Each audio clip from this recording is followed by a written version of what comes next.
So, hello everyone. Hello everyone. This is week 7, and today is again the live session, problem solving session for the course on understanding incubation and entrepreneurship. We'll just wait for a while. Let's see if there are any learners who would be joining in, and whatever the case is, we'll then start our session along with a set of 10 questions which are pertaining and quite similar to the week 7 content, and we'll be going about addressing it, how to approach these questions, what was the content offered while the content was being delivered, and then how do we connect the content and the actual question while responding to the uh, assignment. So that is the approach we'll be following, but let's just give some time if there are any learners who would be joining in, and we'll then start.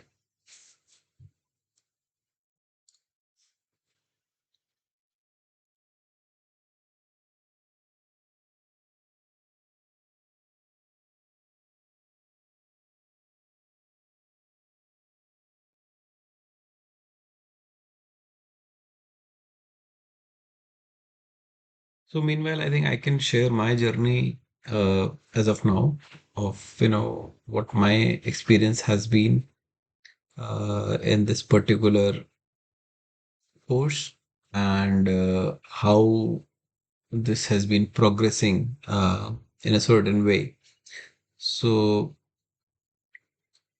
this began with with quite a lot of numbers of learners in the initial phase, and with the primary audience being the students who were basically studying in their undergraduate courses, and since for them it was a academic requirement, probably they had taken these course, and obviously there were some outliers as well, which means that there were certain individuals who were attending it for from a learning perspective. There were few faculty members who were attending this course again with the intention that they'll be getting to know much more better about entrepreneurship, and they would be guiding certain student teams in their entrepreneurial journey. Yeah. Or for example, they had some idea themselves and they were trying to look for what are the different opportunities one can attain, what are the different offerings from institutions like IIT, what are the different setup which can do hand holding of their ideas, how to proceed with that. So we had that kind of mix of audience when we started our journey of the problem solving sessions. And I was kind of excited about the kind of diversity we had in terms of the student backgrounds. So many were doing BSc IT, many were into their engineering journeys. Some from the biotech backgrounds were also there. So it was quite a diverse mix of audience.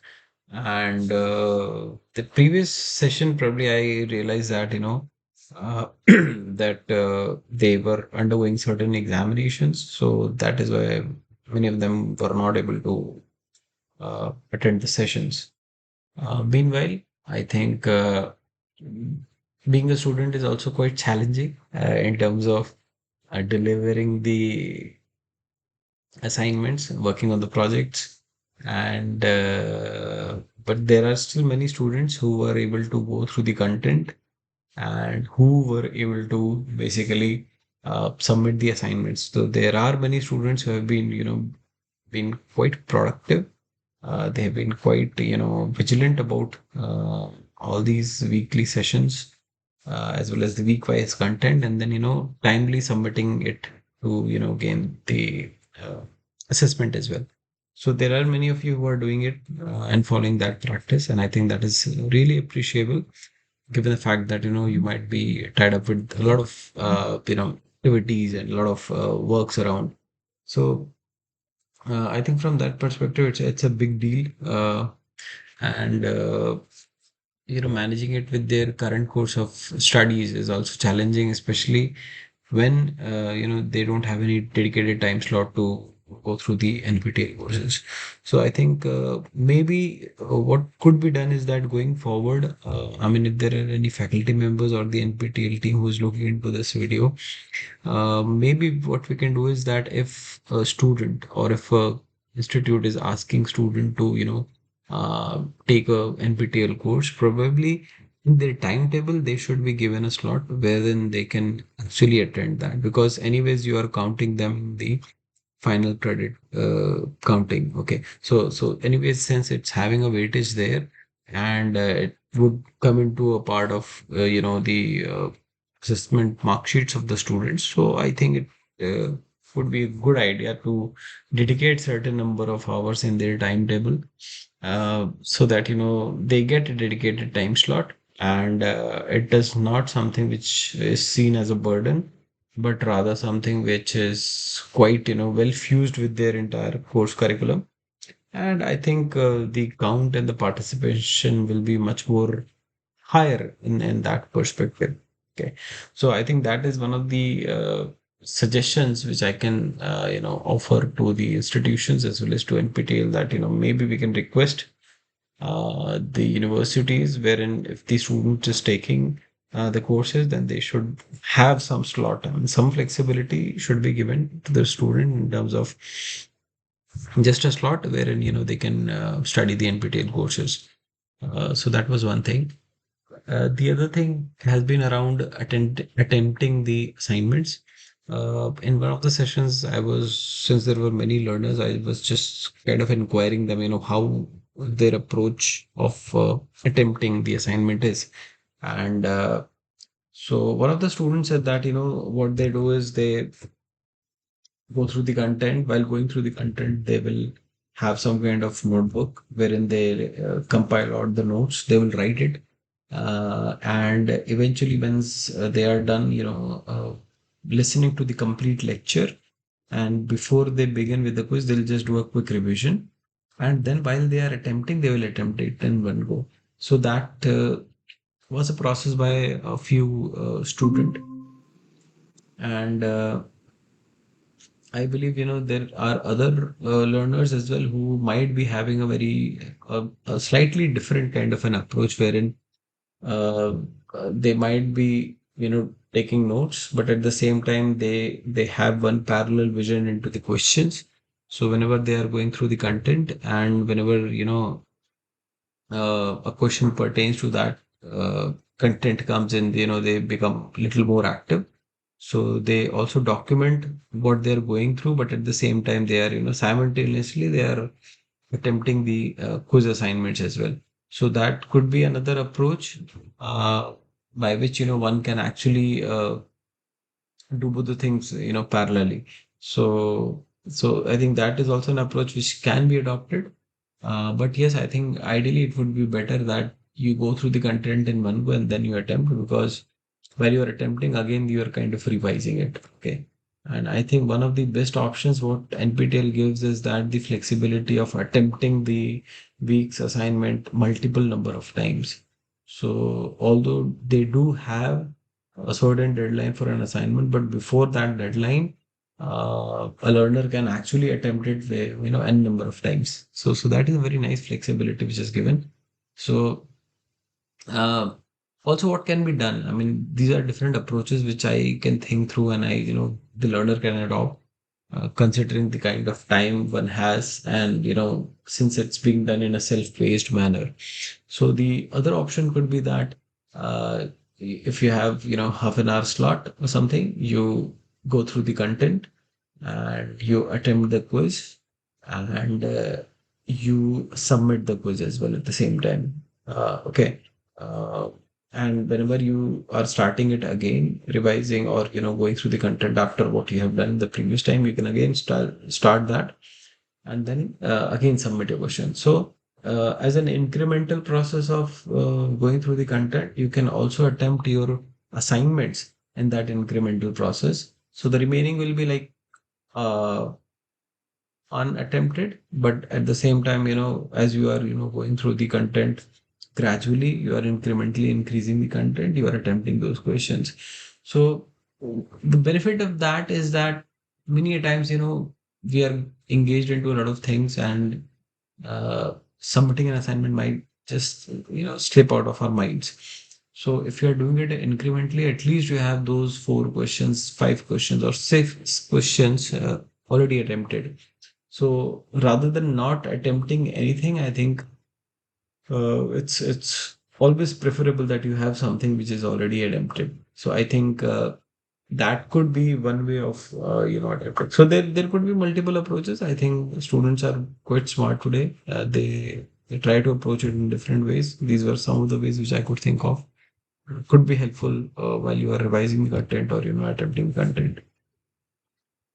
We have one of the learners, and uh, if possible, I would like to hear from the learner, how the course is going, how is what has been the experience, if you are able to speak. Hello, sir. Hi, Bhavna. Um, sir, this course is going fine, but not with a very good pace. Actually, sir, I have a small kid, so I actually couldn't spend so much time. But I'm doing with my own pace, so just trying my best to do. That's perfectly fine. I think uh, a big round of applause to you. I think that's your kid, huh? Yeah, yeah, yeah. Okay, I think that's really appreciable that you're still giving time for these sessions and still managing the household chorus. So much appreciable. Um, so Bhavna, actually, you were waiting if other learners who had enrolled in the course could join in. Yes, Uh, sir. Sure, sure. yeah, yeah. And since at the beginning at 5, nobody had joined in, so I was just trying to explain, how had been my experience of taking up these sessions, and how things have evolved over a period of time. What has been the ways in which the learners have, attempted the weekly assignments? What could have been the other ways of attempting these assignments? So that was something which I was just, reiterating and kind of recording the video, so that whenever somebody takes a view of it, probably it could be helpful. One of the things which I also suggested was that since there were many students who had taken up this course, and being a student, you have a lot of project work, you have a lot of assignments, you know so I thought that a suggestion could be given to the institutions that they should ideally have a time slot in their calendar, in their academic calendar, in their timetable, that every week, maybe 1 or 2 hours. Typically what I've seen is that weekly content ranges from 1.5 to maximum 2.5 hours or 3. So that is the kind of duration in a week's time which can be actually incorporated in the timetable, so that even the learner feels that it is something which I am studying. And since anyways they have to appear in the final exam, and this will be counted as credit. So I think this would make it much more formal, and yet a time factor will be added, so that it becomes a part of your studies domain, and not something wherein you have to specifically put an effort, and outside your class timings, you have to go through that. So I think that was the suggestion. If you have any point, you can share, uh, or else we'll move on to the presentation. No, sir, I think it's fine. If you want to wait for other learners, I mean, I don't mind. Okay, I think that is fine. We have been going through these sessions for quite some time, and I can see one more learner. Hello, Chandrakala. Hi, hi. Hi, hello. So, Chandrakala, can you please tell us how has been your journey in these live sessions and your week-wise assignments? Can you just give a brief update about what all you have done, submitted? Actually, I'm on and off. I am coming. This is the first section I came for online section. This is my first section. And previously, I'm looking into the that whatever is there no offline sections, recording sections, and I'm going to that. But some of the sections are very nice actually. It has helped me because I've worked in 6, 7 months in that one incubator. So I want to know more about the knowledge on this. Like once health sector, one section was very nice. I got much information on that. So, Overall, it is very helpful for me. okay, nice, nice. Can you tell us about your background briefly? I mean, what's your background? Yeah, one second.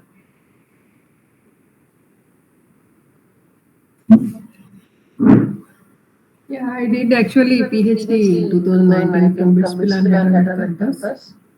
After that, I was doing some academic work and later on I joined in one of the academic incubator. There I got exposure from the startup ecosystem. PhD from in chemical engineering myself. And what was your role in these incubators? If you can share some more I details. worked as a program associate Okay. to look into the operations, whatever the anything means like pre-incubation which we are conducting, no? Taking those sections, arranging the sections. Those work I used to do. Okay. And what was your area of PhD, area of research Chemical there? engineering. Sorry? In PhD in chemical engineering, I Okay. worked on the PhD topic was thermal and mechanical characterization of human hair fibers. Interesting, interesting. So, are you looking into going ahead in this area of incubation as a full stream and main thing, or you're exploring this parallelly besides teaching or other assignments? I'm exploring and also I am also looking into this field. Anything will click.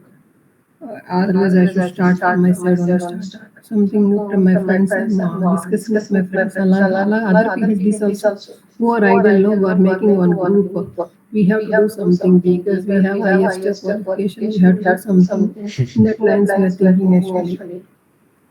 Very nice, very nice. 1, 2, 3 hours from IIT also because they are taking care of the break they got because of babies. Okay, So okay. I want to because they are also more energetic. We should do Hmm. something. You should replace this era of startup ecosystem. When we are there in the graduation, that time it was not there. So we It should was not there. replace it. Yes, yes, yes. That is one thing. So if I want to, get more clarity, so this course you're attending more to get, more understanding about it, or you're also planning to attempt the final exam to get the certificate? Yes, yes. Okay, okay, okay. So have you gone till week 7 content? Sixth week, sorry, up to sixth I went. Seventh is pending. Then I have to do this to do. Okay, okay, okay, okay, okay. Fine, fine. So basically, I'll just brief you, I mean, what happens in the live session since this is your first session. So basically, in live sessions, what we do is that if there are any concerns or doubts or questions from the learners from the previous contents, we try to capture that. Essentially, we go week by week. And so every week we have been doing that. Apart from that, what we do is that we also have a set of 10 questions. So what happens is that I, Okay. pitch those 10 questions in front of the learners and Okay. which is related to the current week's content, and accordingly the learners need to respond to it, so it helps them attempt the uh, live content assignments. So the idea is to Oh, make them familiar with what the content is, what kind of questions could be asked, and then they kind of attempt the current live questions. So that is how the live sessions has been progressing up till now. Uh, okay. yeah. So what I'll do is I'll put my screen on share, and we'll go ahead with that. Okay. This is one-to-one session. It's not a one-to-one session. This is basically a Gmeet link which is shared with all the learners, and primarily in this particular course, it was primarily the students. And what I have came across is that from the students that they are undergoing some examinations, so they were not Okay, able okay. to, attend Yeah, these yeah, sessions. got Yeah. it. Okay.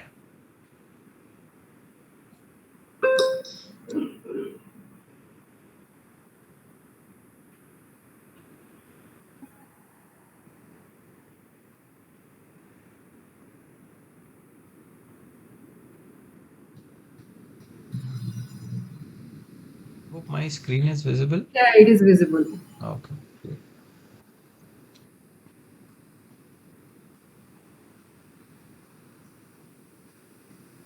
So I welcome all to the week seventh of the problem solving live sessions. The course is Understanding Incubation and Entrepreneurship. The instructor of the course is Professor V.K. Chakravarti sir, who is from IDC School of Design, IIT Bombay. And my name is Abhishek, and I am doing research at IIT Roorkee. And my background has been a Bachelor's of Architecture and Master's of Industrial Design. Okay. So laying out the broad agenda of these sessions. So as a protocol, the initial few slides have been the same. The idea is that, there could be new learners joining in different point in time. So in order to sensitize them, in order to familiarize them with, how we proceed with the course content. So the live sessions are basically here to help you in the current run of courses. And what we'll be doing is we'll be discussing the previous year's assignments. So like the same course had a run in the previous year. So the questions, we have that set of questions. And basically we try and discuss, what could be the right answer, for that question. And there also could be questions on the discussion forum, which is basically a functionality of the NPTEL platform. It's a very interesting platform of asking questions because if you post a question there, the question then reaches out to all the learners who are actually attending these courses, along with the NPTEL team members, along with me as a TA for this particular course. So the same question, reaches out to all of us, and there could be possibilities that learner might have a question similar to that is posted. So it helps me as well, when I'm replying to that question. So it basically, addresses all. So it's a very interesting opportunity of, clearing out the doubts. And if possible, one can always use this discussion forum platform. Okay. So during the live sessions, it's a request to all that, you can keep your mic on mute to avoid any noise disturbances. The idea is that, these sessions are live sessions, and these are, being recorded. And once the recording is done, we try to, upload them on YouTube. Now, again, to tell you about, why we uploading on YouTube is that the we have been instructed that all the sessions need to be on YouTube. There could be scenarios where the learners are not able to attend the session for, say, for example, any reason, like I said, examinations and all. So whenever they get time, whenever they have that leisure moment, they can actually, attend these sessions, and they can, get more understanding into it. Okay. So if you have any questions, you can obviously unmute and, speak about it, or you can also utilize the uh, chat feature or the message feature of, Google Meet. So that is also perfectly fine. But I think from a perspective of peer learning and, addressing the mass, I think the use of discussion forum is much more, beneficial for all the stakeholders.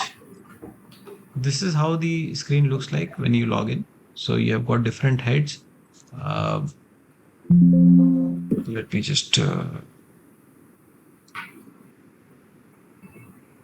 we have got one more learner. Hi, Harshita.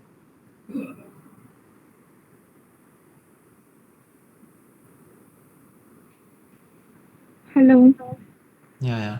So we were just beginning the session. So is it fine if you can just briefly introduce yourself? Okay, so hello everyone. Good evening to all, and my name is Harshita Barani, and I am a student of. I'm currently doing bachelor's, and I am in third year. What That's course you are pursuing? BCA from Purnama in Jaipur. Okay, is this your first session, Harshita? Yes, sir. Okay. Okay. So, so before I proceed with the presentation, I would want to know a little bit more. I mean, why did you opt for this particular course? And probably this course is being done for an academic requirement of credits as well, I believe. And thirdly, about, how far have you progressed? So, are you submitting your uh, weekly quizzes and you have gone through the content till week 7? Yes. Yeah, actually, it is for my college actually, but I personally liked it also because uh, I always admire all the entrepreneurs and all, and it is like a small dream of mine that how they work, and actually, I'm very uh, motivated from every person who has some goal in their mind and they want to achieve particularly something. So it was a good course which I thought that yeah, I can do with NPTEL. Nice, nice. So, are there any friend of yours who are also, taking this particular course? Your Yeah, your there are. batchmates as well? Okay, okay. Yeah. Also, could you tell me, I mean, how far have you reached with this course? Have you been submitting the weekly quizzes and have you gone through the contents up till week 7? Actually, I was taking videos, the recordings till week 4, but I missed week 5, and then the new week, which I think so maybe it's week 6 or 7. So I'll take it in few days. Okay, okay. So let me tell you one or two important things is that so all these week-wise content is there, and then accordingly each week there is a assignment. But every assignment also has a deadline to it. Okay. Now I'll also explain in this particular presentation. But say for example, right now the week probably week 7 deadline is going to end. So if you have not attempted week six, then probably you won't be able to attempt it now. Okay, that you have to check. And in order to attain a certificate, you need to attempt at least eight tests, because NPTEL considers the best eight for the calculation of internal assessment. Okay, so keep a watch on that as well, because that is also one of the important criterias of giving you a certificate. Now, since it's a part of your academic requirements, so I think you need to be more vigilant there as well. Okay, so please keep a check on that. Yeah, okay. Thank you. Okay, okay. So I'll proceed with my presentation.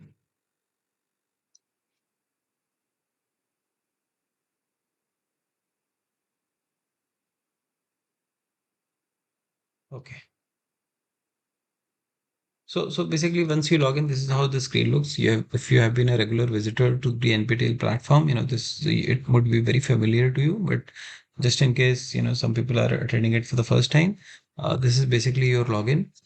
This is where the announcement section is. You get announcements for every release of every week's content and assignments.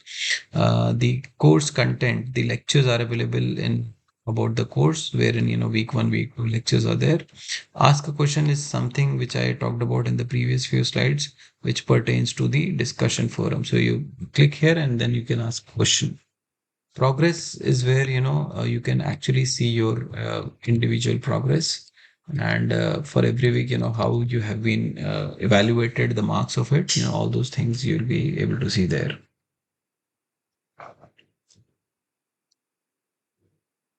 Okay, so this is where the live recordings are available. This is the YouTube channel, and there is this Google Drive location as well, wherein you can actually go through all these presentations with annotations. Whatever we scribble, whatever we think aloud loud, we try to scribble it and we try to annotate it. Uh, Also, no need of capturing it separately because these two things are available on click. So when you see the content on the left pane, this is your left pane, and when you see the content here, there is this problem solving session, and you would be able to see July 2023. Okay, why July? Because this is when the course had started. So once you click here, you'll be directed to again a separate page wherein you have to click, which will be leading you to an Excel. So it's an Excel sheet. The Excel sheet has both these links. So for every week wise content, uh, we have got a different YouTube link as well, so specific to that week content. So all those things are available there, just in case, you are, viewing it for the first time. Okay, now this is a basic review of the course. I think everybody now relates to this course very, very much. It's called Understanding Incubation and Entrepreneurship. The instructor is Professor Vicky Chakravarti sir, who is from the IDC School of Design, IIT Bombay, and he is also credited to have set up the DIC, Design Innovation Center, at IIT Bombay, and doing some very phenomenal work there. A lot of case studies which we saw during this course are also, churn outs of the DIC there. So this particular course has a run of 12 weeks and started in the end of July, which is around 24th of July. And the course is going to end on the 13th of October. And we are currently into the seventh week of live session. And the assignment deadline is 13th of September, sorry. So you've got a few days left, 4 to 5 days left in order to attempt week 7. So please be proactive. And the final examination date is 28th of October. Examination will be in a physical form wherein you'll have to go to a certain designated center and you have to attempt that. You will be having a choice of selecting, pre or post lunch, and you can actually go in the first half or in the second half. The idea is that a learner can actually take a maximum of 2 courses at a time. So in order to gain certification, the examination will be held in the first or the second half. Okay, so that is how you can actually go and attempt it. Again, since it's a physical examination, you'll be given an admit card for it. So it will be just something similar to how you attempted your class 10th or class 12th examinations. Okay, so there will be a designated center. You go there, you attempt it. Okay, as I was talking about the progress, now there is unit-wise progress and there is this assessment course. So assessment course will have, just write it down. Week 1, week 2, week 3, and you'll be getting some kind of percentage marks. Okay, maybe 100%, 90%, 70%, 60%. Okay, so you can actually see your entire progress of week wise content if you have been attempting it diligently. For every week, you'll be having certain score adjacent to it. So basically, this shows the course progress, how far we have proceeded. Okay, so this now is relevant to those who are attempting it for a certificate as well.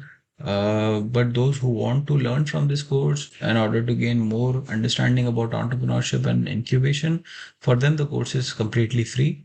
But in order to get a certificate, you will have to register.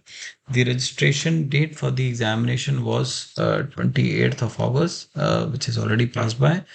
So I hope those who are, approaching for a certificate, you have already registered for the examination, and that comes with a fee of 1,000 rupees. Okay, now this again is something which is very critical, so I do explain it every time.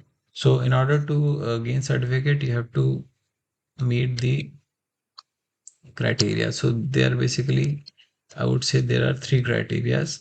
So one is your internals, and then you have your externals, and then you have your overall. Okay. So by internals, what I mean to say is your assignments. So your week-wise assignments are basically your internals. So as the course is of 12 weeks, so you have your 12 assignments there. Okay.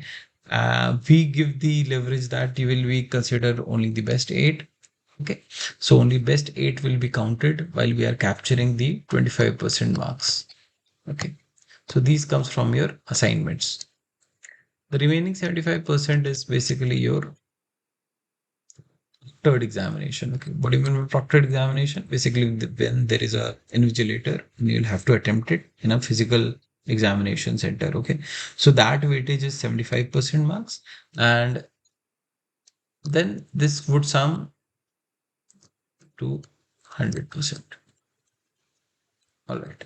Now the criteria is that in the internal assessment, your minimum score should be greater than equal to 10. For external, it should be greater than equal to 35. As well as overview also, it needs to be greater than 40. So one needs to meet, all these criterias. It's in addition. Okay. If you fall out on any one of these, then the certificate won't be given. Okay. So you have to ensure that your internal marks are above 10, external are more than 30, and then the total score is also greater than that. Okay. So this is a brief preview of how we have been progressing through the weeks. So week 1 started with the introduction to entrepreneurship. We had got, Gopal Krishna Deshpande Center, GDC, and, sharing their, insights about startups and, entrepreneurs, what are the basic mistakes, how they start. Week 2 was about a panel discussion with the startup owners who had started their journey. And it was Anurag, Amit, and Mayuri who were explaining their, experience of their journey as up till now. And then this is the week 3 talked about the methodology of innovation, wherein Professor Chakravarti talked about the 7 C's or the 7 concerns of the method towards innovation, as well as, they were having the content around the problem statement framing. How do you frame the problem statement? And week 4 was about specific into the solar oven case study, where there one of the student Avinash was, who was an IIT Bombay alumni, who took up it as a college project, but then eventually, started working around making it a startup project. Week 5 was about healthcare and innovation. So there were many success stories around the medtech domain.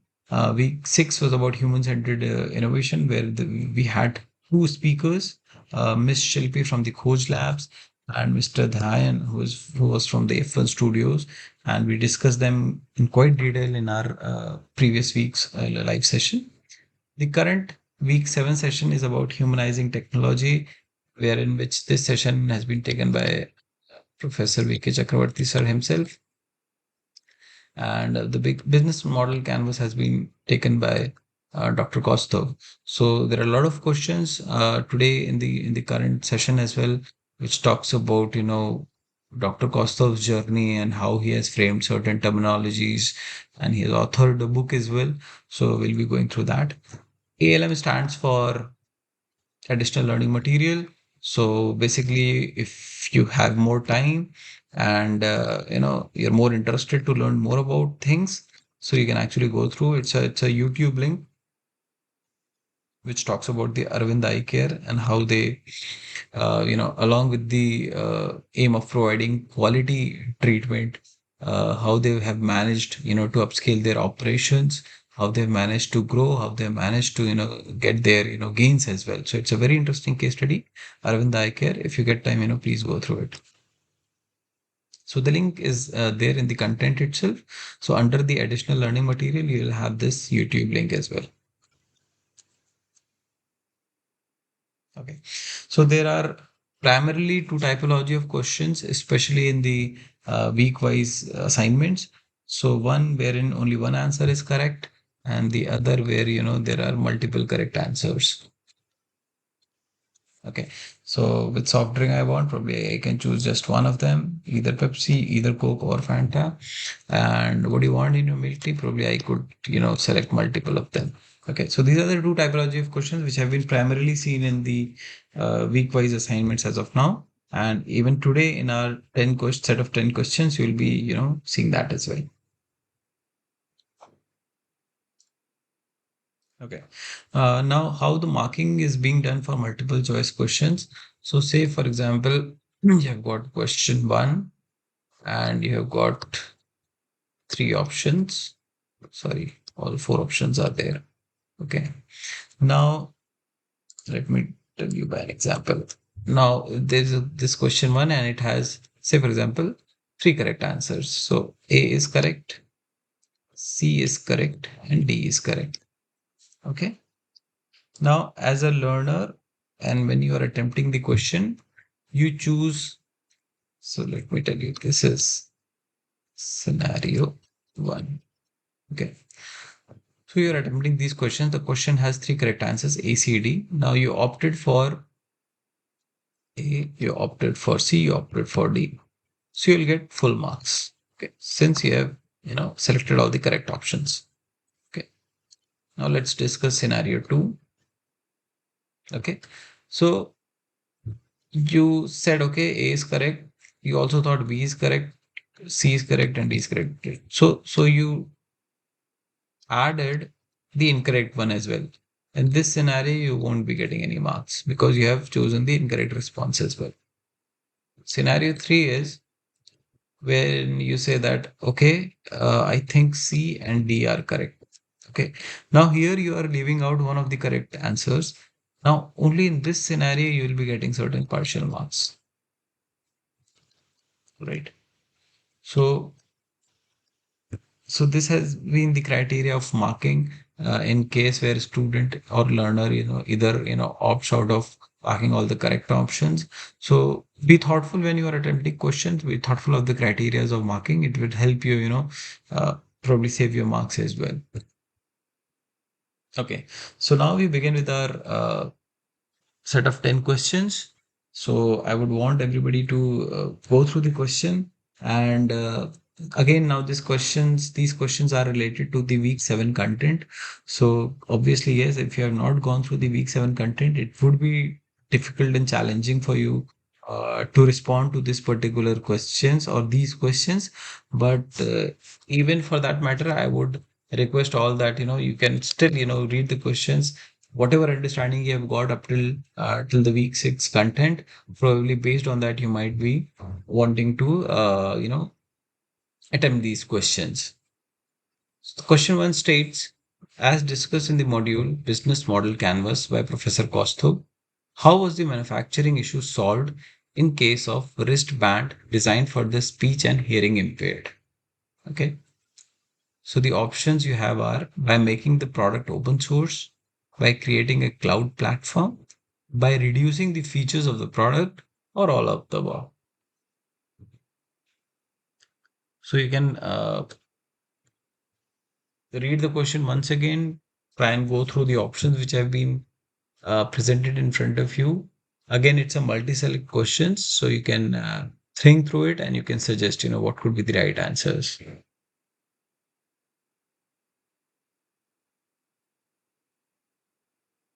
तो business model canvas का जो module है जो professor Kaustav ने बताया है, manufacturing issue का एक केस आया था wherein the team was actually working on a wristband, a wearable for speech and hearing impaired.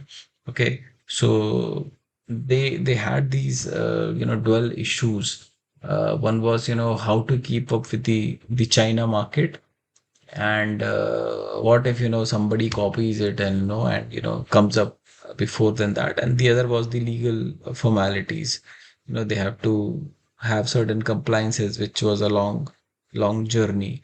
So these were the two primarily issues which were being faced by the team while working on this variable. What do you think the issue was solved? Anyone?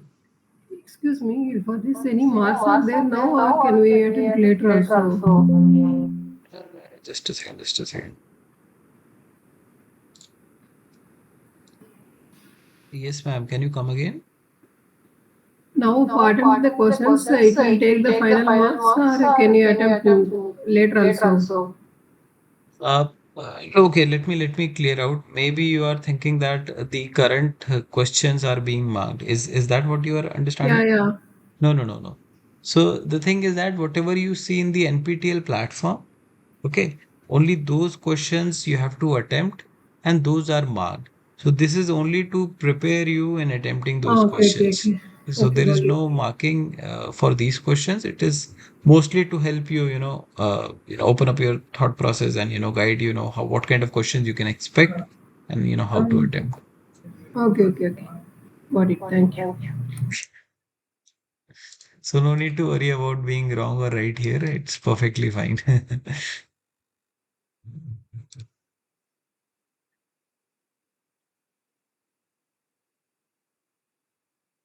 Okay, so we have ma'am here, Chandrakala ma'am and Bhavna ma'am.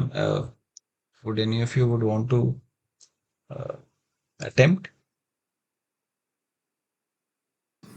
Yeah, we have to. How we have to click on that, or we have to tell openly.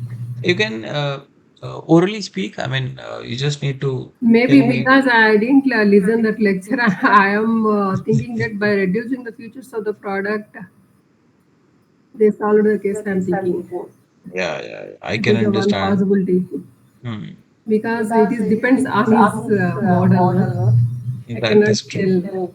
Yeah, unless you have gone Uh, through their team, what their idea was, what they are making, and their journey, it is quite difficult to attempt. I uh, completely agree. Okay. So let me give you some kind of help here. So this was their product. So they were basically making a wearable device. The context which was given to them was uh, housewives and basically deaf and mute.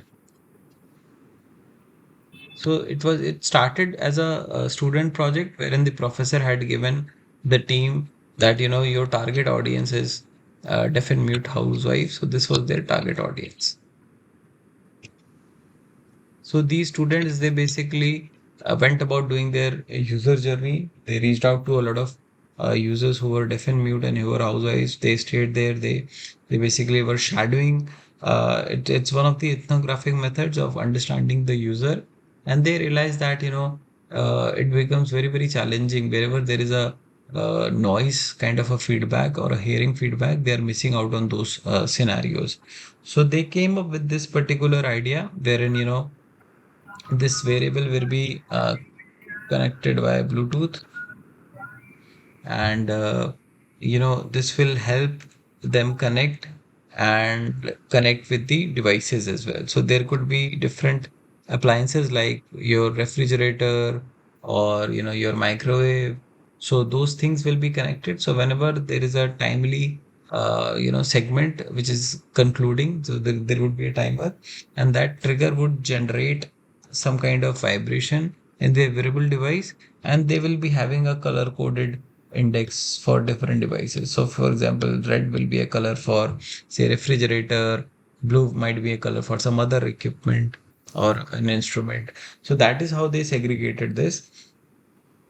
And when they realized that they had this issue with the manufacturing part, that if they make something, then it would be very easy to copy, because it was something which was having just 3D printed, uh 3D printed model. It was not much of a complex thing which could not be replicated.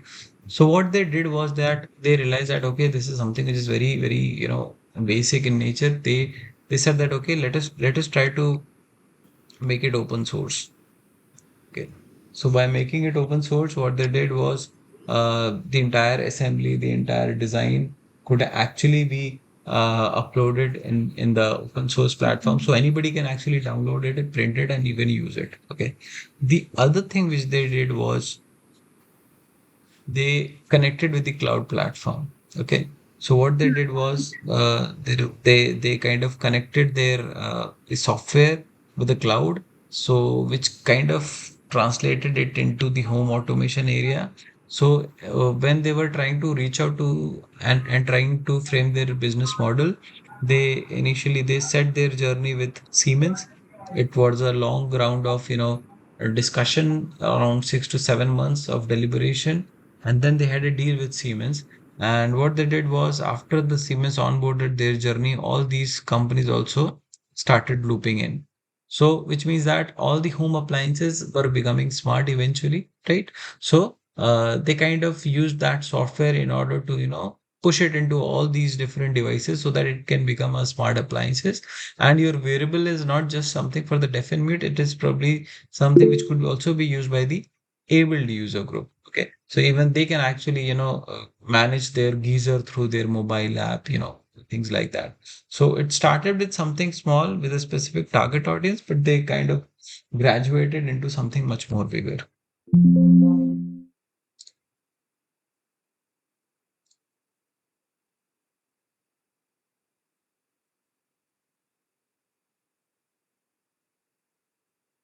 Okay, okay.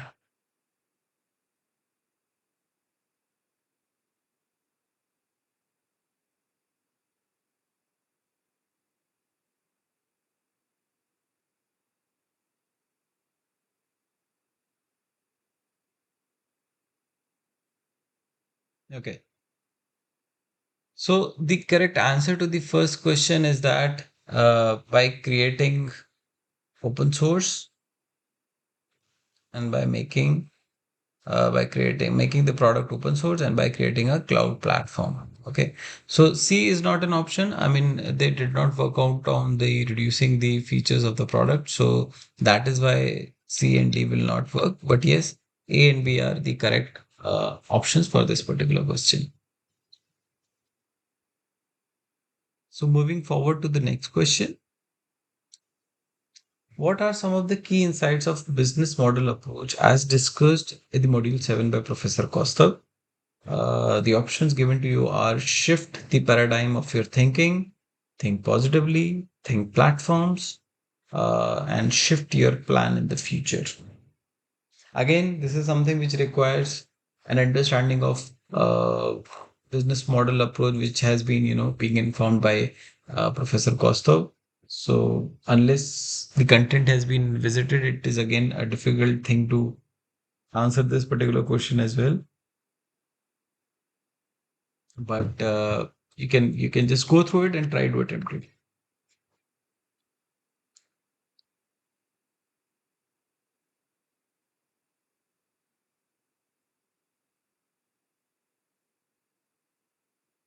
What are some of the key insights of business model approach as discussed in the module 7 by Professor Kostu? Shift the paradigm of your thinking, think positively, think platforms, shift your plan in the future.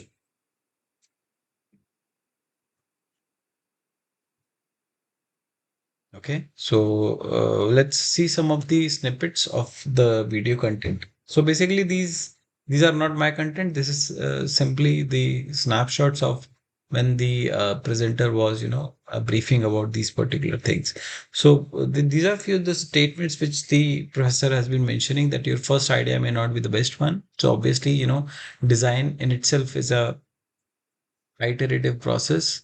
You have to go back, you have to visit, you have to build on that idea, you have to see the user feedback, and then improvise.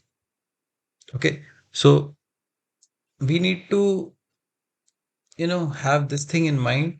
And when this thing is mind, we need, the author said that, we need to shift the paradigm of your thinking. So if the consumer, how the consumer needs to be reached. So one is that you reach the consumer physically, by, making the product available to them by the sale of a product. And the other approach which they basically opted was using the open source platform, where then the user can actually download the files, they can 3D print, and they can actually manufacture their own product. Okay, so that is where they're saying that, we need to shift the paradigm of your thinking. Okay, the other thing which they mentioned was, don't think product, think platforms. Okay, uh, so he mentioned that, we need to think beyond hardware so that we have more avenues for monetization. And it is again something which is very, very similar to the wristband uh, product, which is this one. So, a contemporary approach would have been that you make something as a product and you put it on sale either on Amazon, or you have a physical store and then you reach. However, they realized those challenges. They had a, brainstorming session. They rethought about, their ways of approaching. So they shifted. First thing was the way they were thinking around reaching out to the consumers, and the other thing was that they thought about using, scalability aspects, how they can scale, how they can use different platforms. Okay, so the correct answer for this question is shifting the paradigm of your thinking and thinking platform.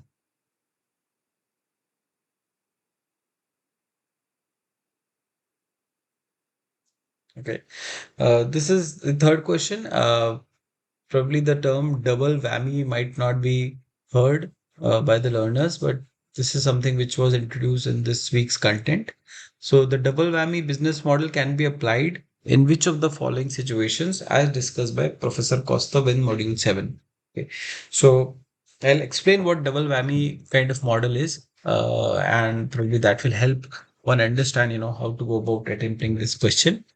Meanwhile, the options given for these questions are: when the market is saturated with multiple options, when there is a gap between demand and supply chain, when most of the startups have backed out from the market, or when there is a large demand in the market for a specific skill set.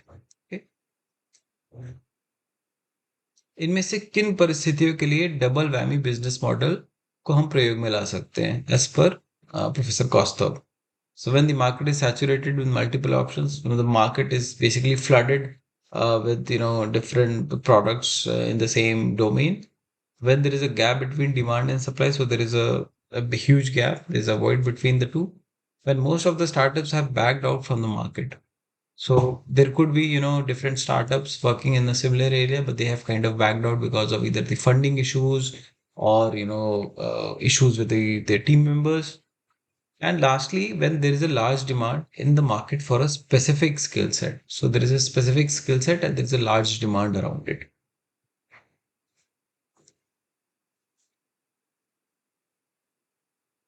Double whammy business model.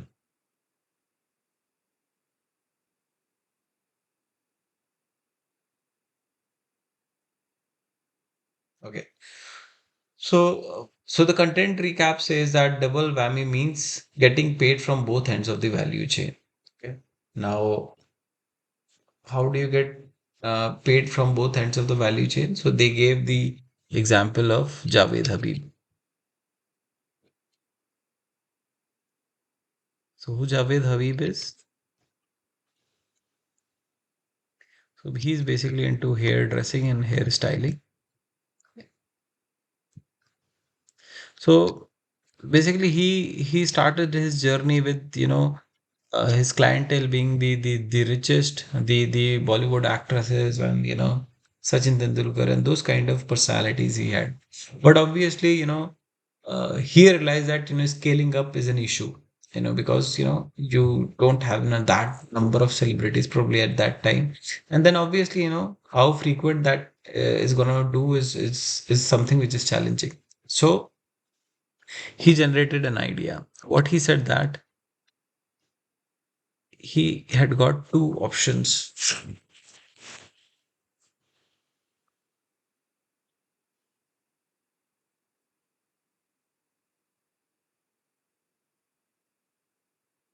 So he set up a training school in which basically he taught the students about the skills of hairdressing and hairstyling. Okay. So the first thing what he did was setting up a training school, or a can also say as an education center. And the other thing was he started having set up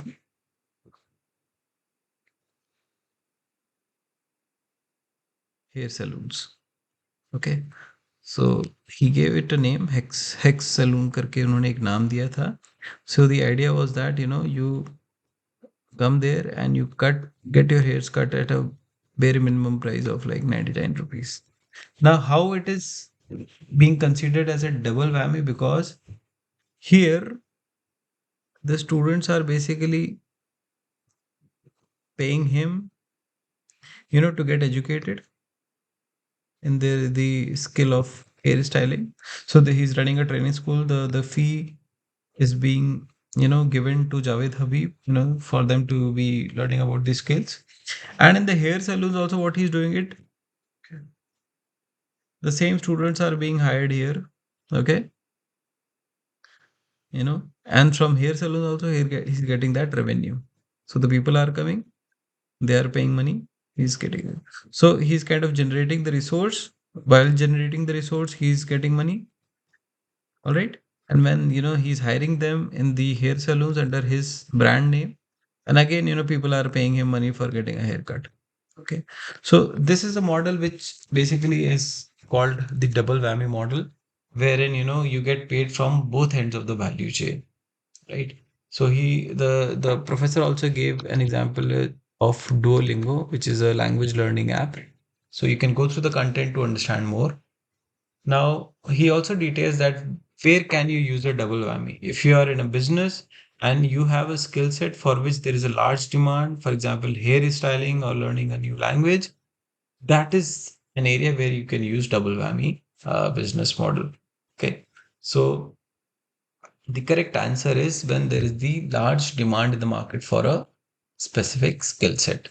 So this is what the double whammy business model is. So like I explained in the example of Javed Habib, the skill set was basically the hairstyling, right?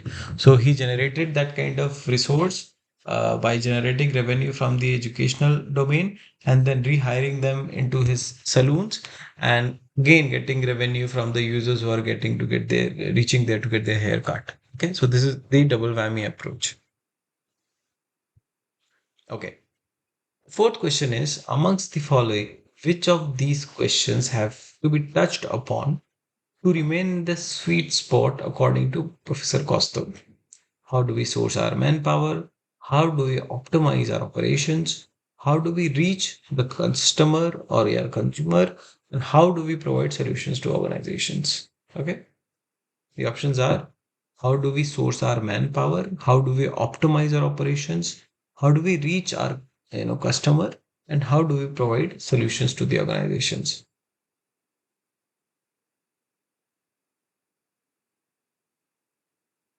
Sweet spot.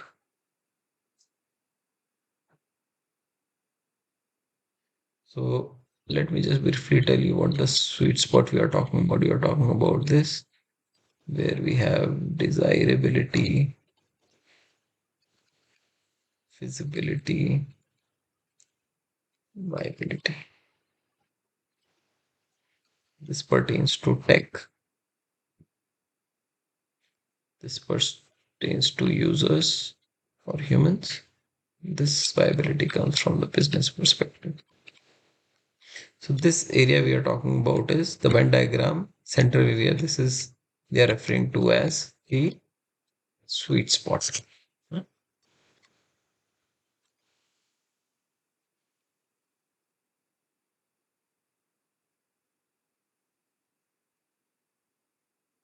Okay. So to help you with the content, this was the framework which Professor Costa was telling. So it has these six questions basically. So how do we reach our customer? How do we optimize our operations? How do we source our manpower? Okay.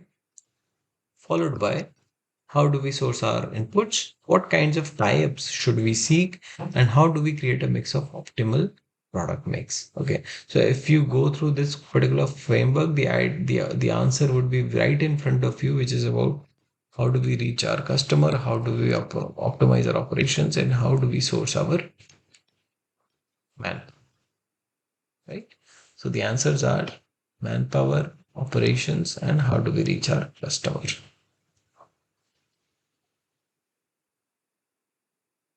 Okay, so again, I reiterate that without the understanding of the week-wise content, it would be challenging to go through or understand what the questions are and how to respond to it.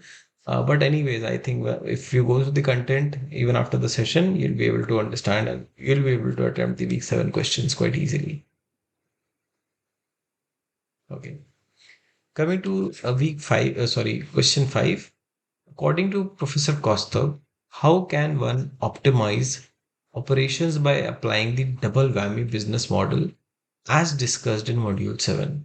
How can one optimize operations by applying double whammy business model? Again, you remember double whammy? Now, double whammy is where you are generating revenue from both the ends of the value chain. Okay. So revenue is coming from here, revenue is coming from here as well. Okay. So options are by providing labor with zero costs, by standardization, by cloud sourcing. Okay. Now, if you see the options,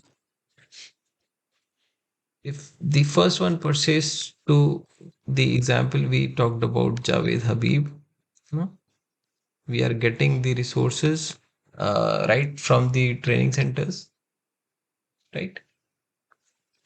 By cloud sourcing is something we saw in the example of wearable, the wristband example, where they had made it open source. By standardization, now this is an example which you can actually see from the NetJets case. Okay, so NetJets is basically offering uh, private jets to the customers. Okay. Now, one can think that, the customer base or the target audience is very limited when you're talking about, giving private jets to the customers, because that audience is very limited. So Professor Kostov, talked about that particular, case in wherein, how they were able to, manage to, get the subsequent layer of people who can actually be roped in, and what kind of model can be utilized to actually loop those people in by standardization. So what they did was that they had a fleet of aircrafts, and instead of having, like, if they had 100 aircrafts, instead of having like 20 from one, 30 from other, 60 from other, what they did was that they had a standardized fleet. So from one company they ordered all the 100 aircrafts. So that is one example of standardization, wherein they standardized their entire fleet. How it helped was that, when you are making an order of like 100 aircrafts to one particular company, then obviously you'll get a better deal. The second thing is that you don't have to worry about the maintenance, because obviously when you are getting a deal of that sorts of such a big order, the maintenance, you can capture that in your deal in itself, that the maintenance can be taken care by uh, the manufacturers of the fleet. So instead of having multiple brand fleet and reaching out to their customer support for maintenance, you had got just one dedicated company which is solving all this. So a lot of stresses, a lot of tensions get reduced when you have standardization, because you have just one thing to be worried about and to take care about, instead of having a number of things. Okay, so the correct answer is all of the above, and it is basically relating to the three examples of Javed Habib and NetJet and the wristband. So all these examples are basically supporting and answering this question. Great, great. So we are halfway down, coming to our next question, which is the sixth question. Which of the following schemes was applied in the NetJet case study as discussed by Professor Kostov in Module 7? So these are different kind of schemes. The scheme name is fractional ownership scheme, business ownership scheme, NetJet ownership scheme, and holistic ownership scheme. See, I just mentioned about NetJet, and which is into offering aircrafts, private aircraft to the customers. Okay. No, so that was a challenge. So there are not many consumers, there are not many of audiences which are there to utilize their craft. So how and what kind of model they can adopt in order to utilize their fleet? Okay, and that is where they thought about having a different kind of scheme, which is one of them. And so they reiterated, they thought upon their business model, and they realized that they still have a fleet uh, which is available to them, but they don't have a customer for that. Okay, so what they did was they started looking for the next rich segment, obviously not of that same level but a bit lower than that, who might need it but not on a very regular basis. So they would be having needs, they would be having requirements of traveling now and then, but then either they do not have that much amount of dispensable income wherein they can put it to get a private aircraft, but then the need is there now. So they were thinking about how to utilize that kind of particular target audience, who's still wealthy but not enough to buy that aircraft, but still they have that need.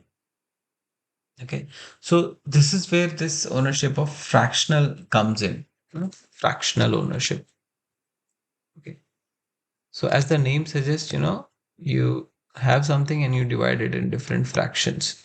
Okay, so what they did was they reached out to these parties. Like there are seven people who have this kind of need and who can put in certain money into it.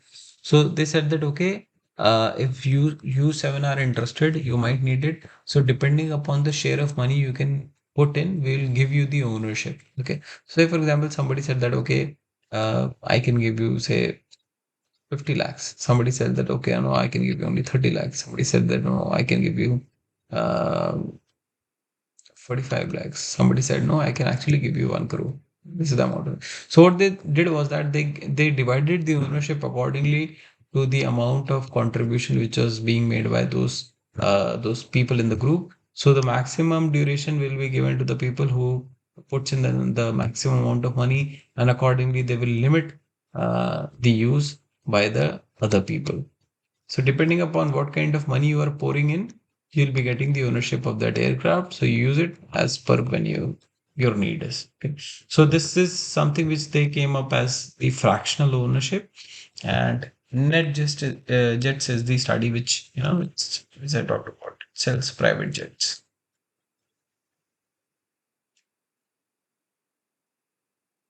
So besides offering that ownership in a fragmented or a fractured form, they also gave certain perks. Okay, they said that all ground crew maintained by ZSS. So the people, they don't have to, or the customers, they don't have to worry about their ground crew. They said that we'll be offering that. They also said that the maintenance of pilots and air crew will be ensured by NetJets. Okay. So so people had to only say that, okay, I need a jet at this particular time, and rest everything was managed by the NetJets. Okay. And then again there was a factor of standardization, wherein they had the entire fleet standardized, just one kind of model. So it helped them in better negotiation, and it also helped them in maintenance cost. Okay, it was lesser because you have the just one person to deal with, and you have got the maximum number of uh, equipments or other aircrafts from there. So it was kind of advantages in multiple aspects. Okay, so the correct answer for this question is fractional ownership scheme. All right, I'll just pause it for a while, and I'll just see. So both Chandrakala and Bhavna are there. Okay, great, great. All right,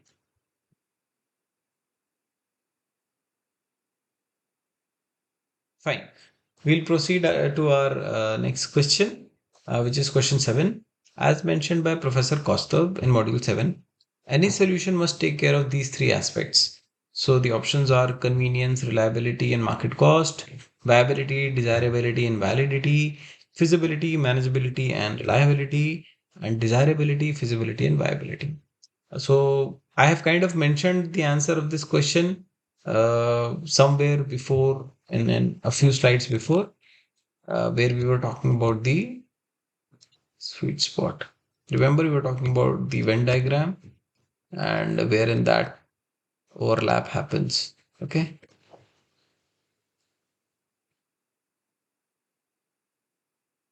कोई भी solution हम बनाते हैं वो 3 aspects पे खरा उतरना चाहिए. Must take care of these 3 aspects. Those 3 aspects needs to be chosen.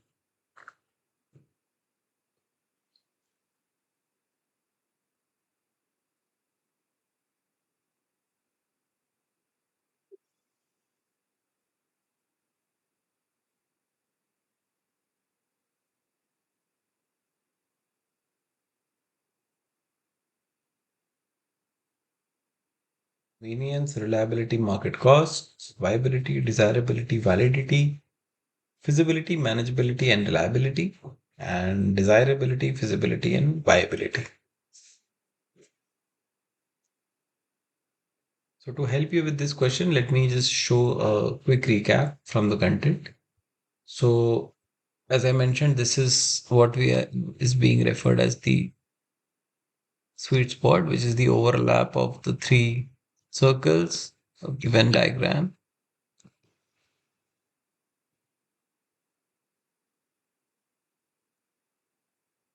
where this particular talks about the user needs or human needs.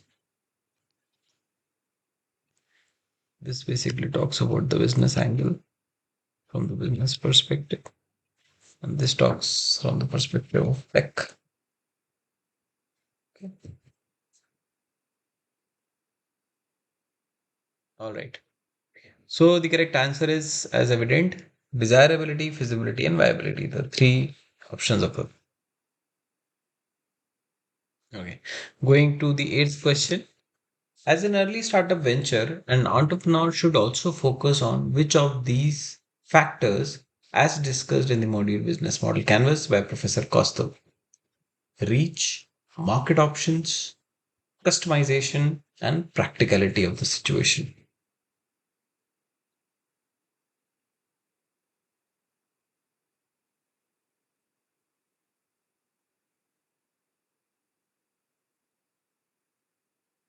एक entrepreneur को किन चीज पे फोकस करना चाहिए, as explained by Professor Kostav in his module on Business Model Canvas.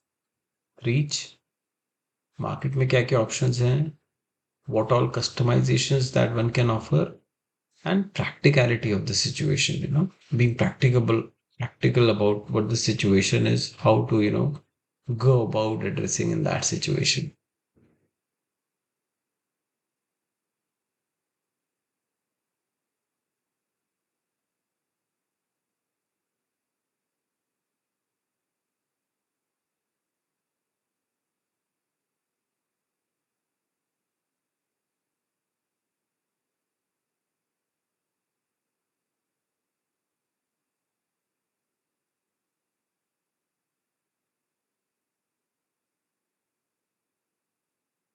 Okay. So from the content recap, I mean, this was a part of lean canvas model, which Professor Costa was talking about, wherein he said that in your venture, please take a call based on your reach and practicality of your situation. And you should not go by the theoretical definition. This is one thing which I want you to think when you fill your lean canvas. You would want to generate a cash flow soon enough as a startup. Okay.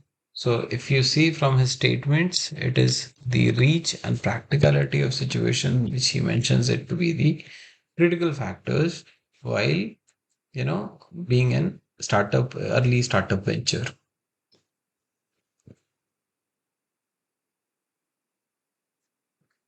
Going to the 9th question. Complete the following sentence as mentioned in the module 7 by Kostav. A business model canvas is dash which graphically puts your business model on one page and enables the audience to understand in one glimpse. It's a tool or a methodology or a method or a technique. So if you can relate, basically it has got different segments which talks about different things. Okay, what are your user segments? What are your revenue model? What is your cost structure?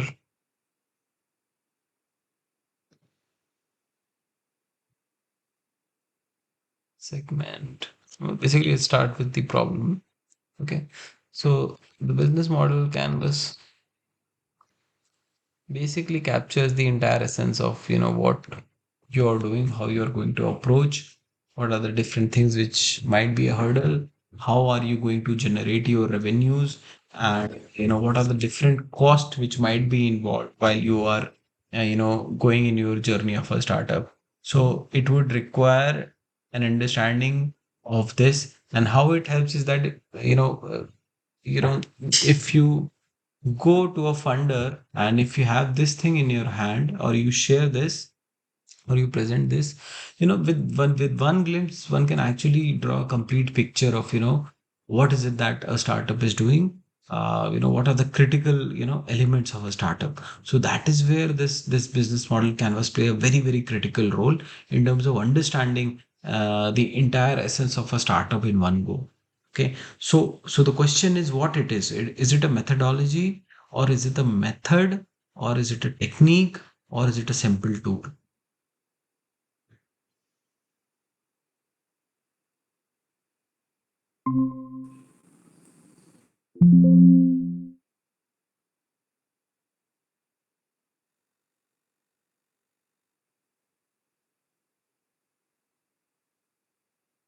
Okay, so it had to be only one correct answer because it's a uh, single correct response. It's not a multi-select answer.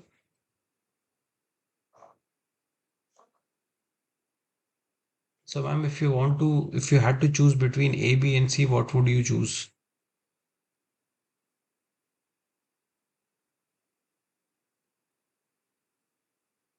Okay, okay. So, ma'am is saying that she would go with A. And let's check then what is the final answer. So, yes, correct. Perfect, ma'am. It is a simple tool which basically puts in your business model into one page, and it helps the audience and the investors and anybody who's kind of interested in your startup to understand what you are doing, how you are doing, what are the challenges, where the money is coming from, what are your user segments, who are your early adopters. So all those things you can actually picture it in one go. So so so that's the correct response. Coming to the last question, as explained by Professor Costa in Module 7, Zara's perceived shortage business model is evident by dash fashion cycle. The options are monthly, 90-day, limited window, and unlimited sale. Okay. So before we proceed with this question, let me just talk about the perceived shortage. Okay. What does this mean? So basically, he termed this as a business model, uh, wherein he gave examples of two things, which was Xiaomi. So if you have seen that, it is basically it's it start it started with the mobile and smartphone things, and now it's into a lot more other appliances. But often what you'll see is that they had when they started, they were only online. They didn't had any physical stores, so they were going only online, and they tied up with platforms like Amazon and Flipkart. Okay. And the mobiles would come only as a flash sale kind of a thing. Okay. Which means that the mobile would be launched, say for example, certain model X will be launched for only a specific duration, and for like 2 minute sale, something like that. So flash sales are generally like that. It comes for a very limited period of time, and the product will go. So what happens was that the product would go from the shelves before people can actually see it or buy it. So it kind of presented a very different scenario of perceived shortage. Okay, so like you have limited edition of watches, limited edition of products. They created that kind of perceived shortage of a product, and when that happened, people were actually very, very curious. They actually wanted to have that. So what they did was that they kind of utilize this factor of perceived shortage business model, and they raise their business. How? What happened was that when the people would want to buy these things, they would actually log in little earlier, maybe 2 to 3 or 4 hours before the sale had begun. And during that time, the Amazon and Flipkart would put a lot of banners. Okay, so in a way that footfall is increasing because of the sale.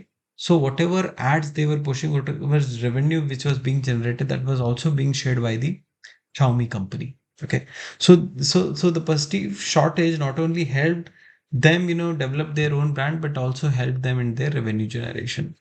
Now, what happened with Zara was a very similar kind of a thing. So they have a very specific fashion cycle. So, for example, I want to tell you the answer right now. Say, for example, they have X fashion cycle, which is basically depicting a duration of the cycle. So what used to happen is that during that, once that duration is done, then the entire collection, the entire stock would go and won't come back. All right. Now, because of this, people felt that okay, whenever they used to come to the store, they would see that okay, this is a nice color, this is also a nice color. But then they also had something in mind that okay, once this duration is gone, then probably I won't be able to buy it again.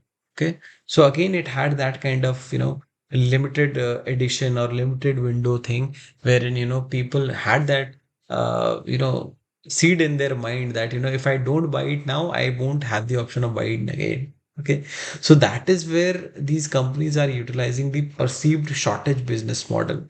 So let me share you the actual slide which the professor had shown. So if you go through it, just try to read it for a minute and you'll understand what is happening. So just go through it.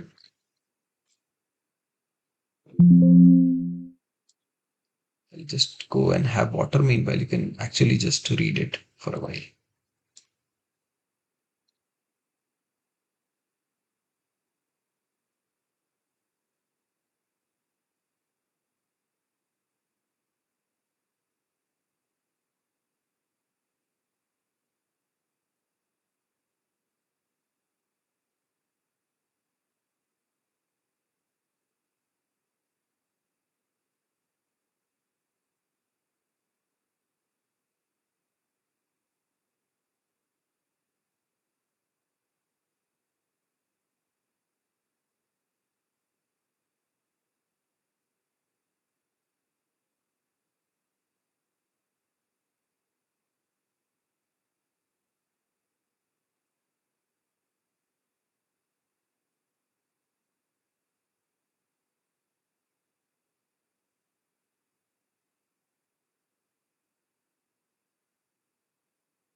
Okay, so uh, I'll just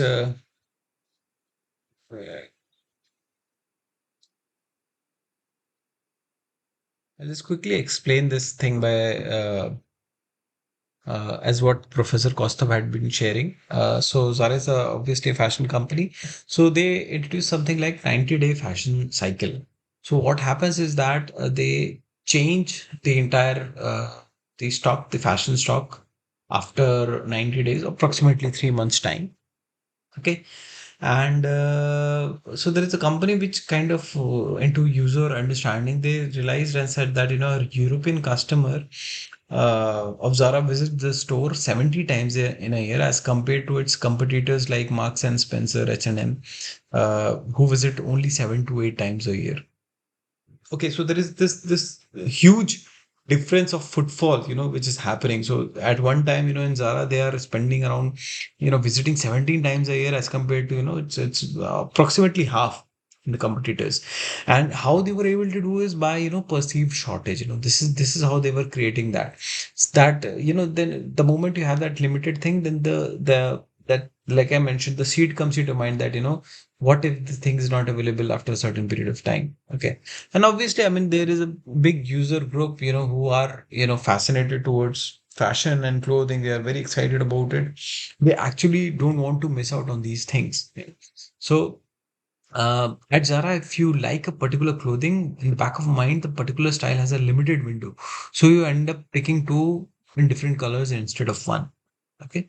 So you're looking at, how perceived storage shortage creates a bumped up revenue. Now the 90-day cycle is not matched everywhere in the world. So the fashion rotates. Now this is another very interesting aspect. So that once the 90-day period is over, the same fashion stock will now come to Asia. It will come to the countries like India and Bangladesh and Sri Lanka, it will be reaching there. And once that 90-day period is over, now again it will shift to some other location, this time Africa. Okay. So they are also rotating the stock. They are aligning with their 90-day cycle, and they are, having this perception about perceived shortage as well. So it's a very planned way by which they have, devised their business model, and probably that is why one of the reasons that they have been, really, really very successful. Okay. So the correct answer is, since it's a multi-select question, the correct answer is yes, 90-day cycle, which is 3-day period, as well as it's a limited window fashion cycle. Okay. So both of these options are correct. All right. So with that, we end the set of 10 questions. And so what usually I do after finishing the questions is that um, I'll go through some more revision of the content. So now if the learners want, ma'am, if you want, you can leave the session, or if you want, you can stay in the session. But now from this particular instant, I'll be basically going through the different points which professor has mentioned uh, in his week's lecture. So it is completely up to you. I'm perfectly fine with anything. Yeah, I leave. Yeah. Thank you so Okay. much. Okay. Thank you, ma'am. Thank you for being there. Yeah, maybe every week this is question answers only will be there. Huh? Yeah, every week we'll be doing the same thing. I mean, obviously, a new set of questions pertaining to the respective week's lecture. If you have doubts in earlier lectures, any questions also you can ask. Yeah, yeah, yeah. Huh? Yes, That's all. yes. Okay. Thank you. I'll come next week. Thank you so much. Thank you, ma'am. Thank you so much. All right. So we are done with the set of 10 questions. And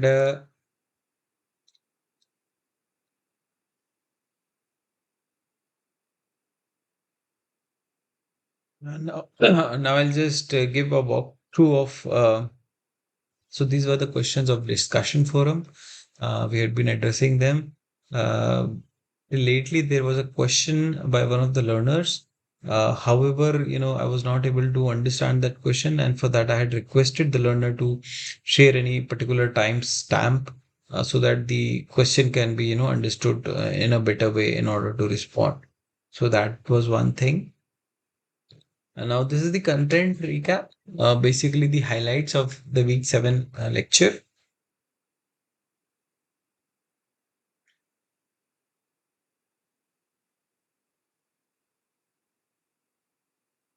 So Professor Chakravarti coined this particular term called humanizing technology, and the idea is that the technology needs to work for the users. So how we can make that technology work for users is basically is the essence of humanizing technology is, and that can be done by empathizing with the end user, empathizing with our customers. So again, that's a very important point in terms of humanizing technology of understanding the users first, understanding the needs of the users first, and then trying to make an intervention. He in a coin not coin basically he used the term called synectics, wherein which is about taking analogies from other areas to come up with the new ideas. So if you have gone through the content, you can see the examples of post box, the letterbox design, wherein he's talking about the beak's mouth and how he translated into the spout of the post box, and then the slope of the post box so that the rain should not retain there, with the kind of analogy from the houses which have sloped roof, right? So, and then again, in one of the examples of a petrol pump design, he took the analogy from the Nokia mobile phone with the antenna, right? So, basically, using analogy helps in very different ways in terms of thinking from a very completely different perspectives. Like what he used to say that, you have to keep your watchman in the mind to sleep, to work on these things. And these helps in a lot more ways, compatibility, being contextual, being economical from business perspectives. So direct analogies, indirect analogies, both both kind of helps in terms of understanding and in terms of creative ideation. Okay. And one of the key thing is that the collaboration is very important in terms of if you're trying to approach towards the innovation. And he proposed his innovation model. If you have seen through the slides, how the core team, translates with the support team and then with the enterprise team. So that kind of collaboration is very much needed across different stages, wherein user is actually, is coming at a cross section and it's actually at the center of the sunflower model. Okay, so collaboration is the key towards innovation. And yes, idea generation is the seed to innovation. That is something which is we all would align to, and going through the 7 weeks journey up till now, I think everybody would agree to it. Okay, this was the sunflower model of innovation, wherein you have different petals which are referring to the different aspects of people, use, service, research, technology, manufacturing, finance, design, and the core is your particular user. All right. So this is how he explained the sunflower model of innovation. Uh, okay. And then we had these sessions where Professor Kostov,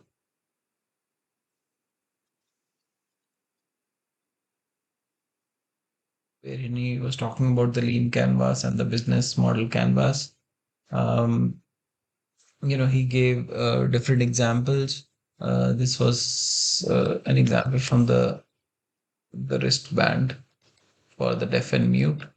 Okay, wherein how they were basically how they approached Siemens and how different other companies were looped in.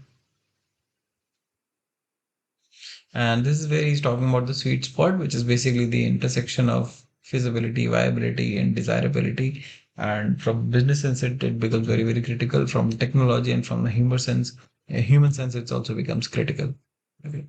Then he talks about what are the key metrics.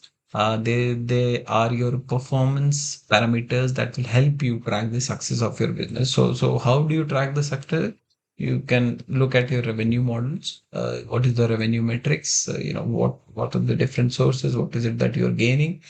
Customer acquisition metrics. How many downloads are happening if it is an app? How many clicks are happening? How many translation to the order and buying is happening?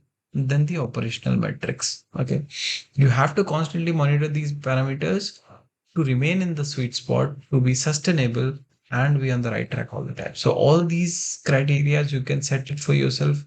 It's not something that, you need to reflect with other associations and organizations, and then you need to set up for you. So you can have your own. I mean, with the kind of operations you are operating, from a startup to a big enterprise, I mean, you can vary your matrix, you can have it for yourself, and then you can evaluate. So it's very, very critical in terms of keeping a track of how you're performing, and how do you map success of your startup. Okay, so with that, we end the presentation part of today's week 7 lecture, right? And let me just quickly show you the course content from the website aspect. Okay, so this is the NPTEL platform, and as you're all aware, the left hand side is the week wise content. And week 7, we saw there were two basically lectures. The first one is by Professor Chakravarti, How Design is Key to Innovation and Entrepreneurship. And the second session is by Professor Kostov, who is the author of the book It's Logical, wherein again he reiterates a lot of examples which he has actually presented. And he also explained the lean model canvas and the business model canvas. Okay.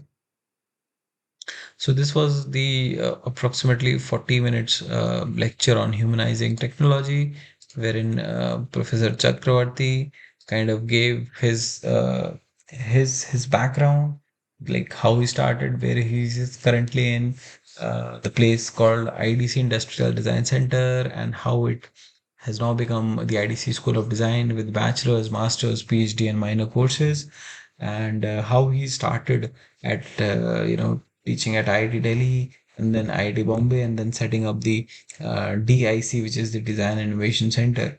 And then he talks about the different people who have contributed, the Shinoy Innovation Club, and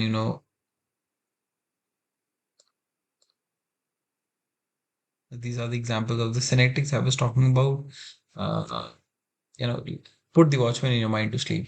Okay, so the different analogies which were being used to have a smooth shape. So that was the different ideas which individuals had come up with by visiting different departments. So they went to different departments, they seek their observations, their opinions, and then they formulated these things.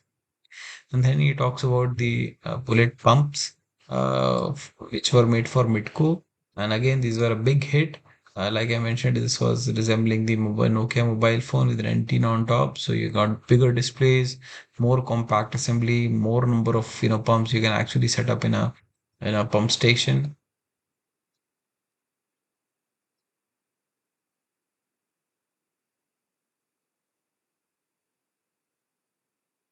This is where he mentioned that Mr. Pradyumna Vyas was actually reached out to Professor Chakravarti while they were making up uh, a newer petrol pump for a different company, for ONGC. They collaborated, and this is the model which I was talking about: the core team, the enterprise-wide team, and the external team. Okay, so we need collaboration at each and every step, which is very much critical for the innovation journey.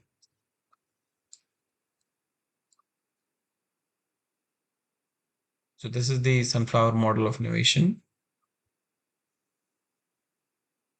And then you had the business model canvas uh, presentation, wherein Professor Costa was talking about, and these are the students of IIT Hyderabad who are actually going through the course here.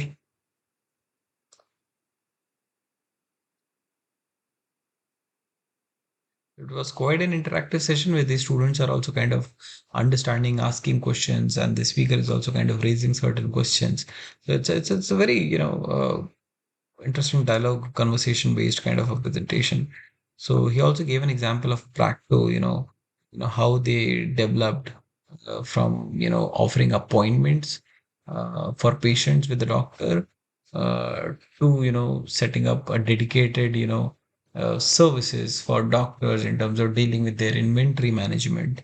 Okay, and then kind of looping in pharma companies for the medicines and for diagnostic tests as well. Okay, so how they start slowly, gradually, and then they venture out into different dimensions and different aspects.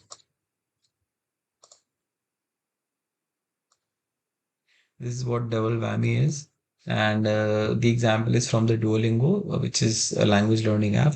So basically, he explains, what it does is that, it kinds of asks people to, based on their understanding to, translate a word from one language to another language. And they utilize the AI and algorithm at the back end. And slowly and eventually, whatever the best answer they look for, they kind of utilize it and they kind of present it to a party which basically requires a translation from one language to another. Okay. So again, a very interesting model of, double whammy approach. You're getting money from the both ends of the value chain.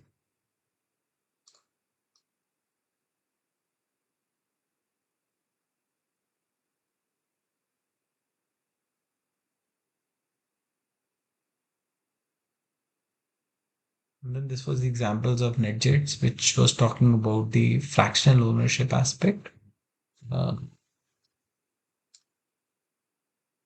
and then the Xiaomi,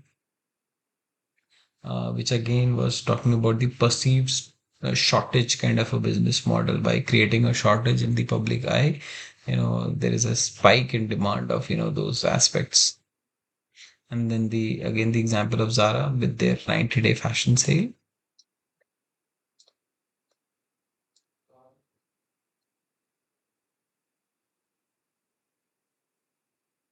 So this was the business model canvas. So it has problem, alternatives, or solutions, or the key matrix, value propositions, channels, customer segments, early adopters. So all these things are there, which needs to be filled, and it gives a complete picture of what the startup is about, what is it going to do, what is going to make. So take a time to understand the different heads and what it entails.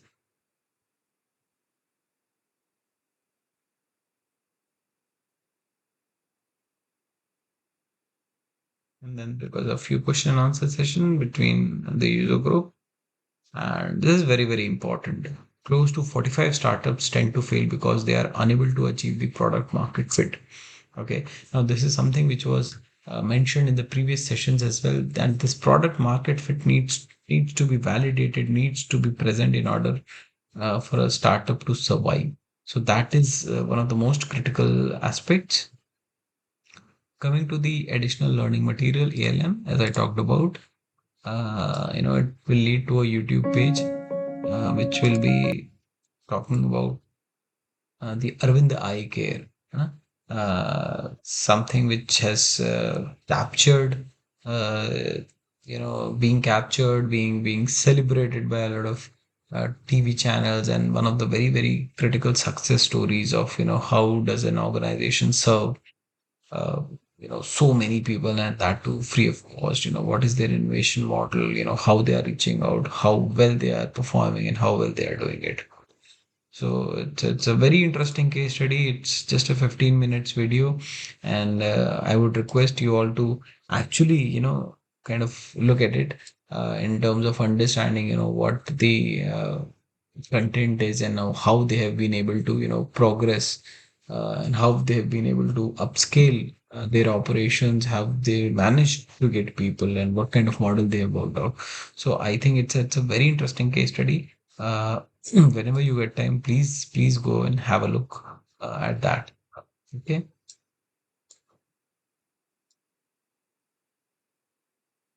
All right. So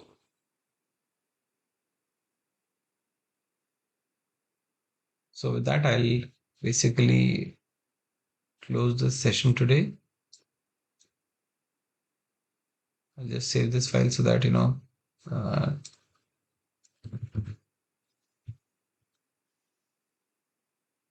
we'll also be uploading it to the drive, so it would be helpful for you guys to refer and kind of learn from it whenever you get time.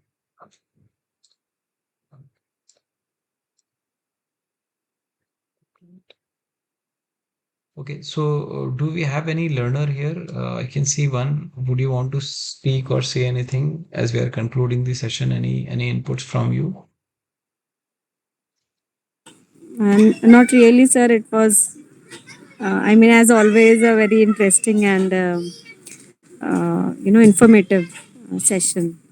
So I actually attend always just to listen, even though I can't contribute much. Um, but it's, I mean, very अच्छा knowledge मिल जाता है. Okay, okay, that's perfectly fine. I think learning is more important. We should always have the opportunity. We should always learn. That is something which we should always seek in our lives. Thank you, sir, for this. Okay, thank you, ma'am. Thank you so much. Okay, so I'll be closing the session. Thanks a lot.